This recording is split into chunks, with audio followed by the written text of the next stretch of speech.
Per 9000's game room. Bubsy the Bobcat in Close Encounters of the Third Kind, or just Bubsy for short, or Yamaneko Bubsy no Daibuken to our Japanese friends, is a platform video game released by Accolade in the early 1990s. The designer Michael Berlin apparently came upon Sonic the Hedgehog and loved it so much that he began to play it for 14 hours a day in order to find out what made it a good game, in the hopes that he could leech the best bits out of it and regurgitate them into his own game that would be just as fantastic. Apparently he did this for an entire week. Now that sounds like a lot of hedgehog loving, so it's kind of a wonder no one called the RSPCA on him. The game was developed and released for the Super Nintendo and the Mega Drive, with each version basically being the same. The music's a little nicer on the SNES and that's all really. Just like Battletoads, Bubsy actually managed to gain enough attention to get a cartoon pilot made. Another pilot that didn't go on to become a series.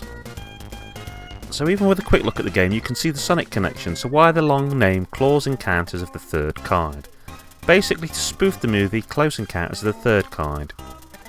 You see, the plot of the game is that Bubsy the Bobcat must defend the wool of planet Earth against alien invaders. I feel stupid writing this in a review, and I can't believe that someone actually wrote it as the plot to a game and then had it released with this plot and name and they were happy with the standard of their work.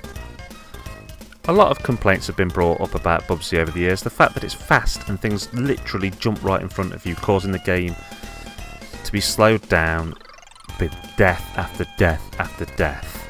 Then there's the fact that Bubsy's powers were kind of supposed to be based on a cat's, and yet he seems to be able to fly.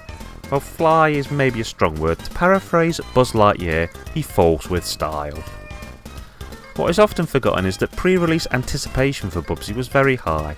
The game received incredibly aggressive marketing. Bubsy was pushed as being the next big thing. It was said that he would rival the likes of Sonic the Hedgehog and Super Mario. Bubsy won Electronic Gaming Monthly's Most Hype for a Character award in 1993. And the hype didn't disappear instantly with the game's release either. It even managed to achieve some decent reviews. Electronic Gaming Monthly gave it an 8 out of 10. Sure, it did get some lower scores, but the real backlash against the game seems to have happened much later. It was like the polar opposite of a film, like for example the Rocky Horror Picture Show, which had reasonable success but over the years has become more and more loved, growing to an absolute cult classic. Bubsy seems to have become a cult hater. And by this I mean that the more and more time it's gone on, the more people hate it, and a lot of people have forgot it. It's only thought of by a small section of gamers, most of which hate it. So I suppose the obvious question, as I'm doing a review, is do I hate Bubsy, and do I hate his game?